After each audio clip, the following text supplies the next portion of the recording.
Chanakya news ಚಾನೆಲ್ಗೆ ಸ್ವಾಗತ ಸುಸ್ವಾಗತ.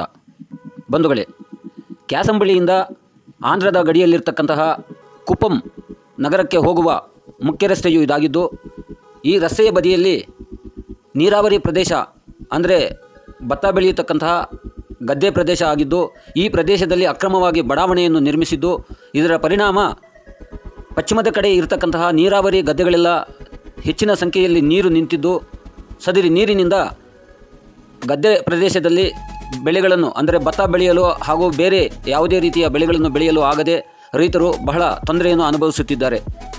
ಈ ಸಮಸ್ಯೆಯ ಬಗ್ಗೆ ಇದೇ ಕ್ಯಾಸಂಬಳ್ಳಿ ಹಾಗೂ ಮಡಿವಾಳ ಗ್ರಾಮದ ಗ್ರಾಮಸ್ಥರು ಶ್ರೀ ರಾಮೇಗೌಡ ಕ್ಯಾಸಂಬಳ್ಳಿ ಗ್ರಾಮದ ರೈತರು ಈ ವಿಚಾರವಾಗಿ ಹಲವಾರು ವರ್ಷಗಳಿಂದ ಸಂಬಂಧಪಟ್ಟ ಇಲಾಖಾ ಅಧಿಕಾರಿಗಳಿಗೂ ಹಾಗೂ ಮೇಲ್ಮಟ್ಟದ ಅಧಿಕಾರಿಗಳವರೆಗೂ ಜಿಲ್ಲಾ ಮಟ್ಟದಲ್ಲಿ ಈ ಸಮಸ್ಯೆಯನ್ನು ಹೊತ್ತು ವರ್ಷಗಟ್ಟಲೆ ಅಲಿಯುತ್ತಿದ್ದರೂ ಯಾವುದೇ ಪರಿಣಾಮ ಬೀರಿ ಈ ಸಮಸ್ಯೆ ಪರಿಹಾರ ಆಗಲಿಲ್ಲ.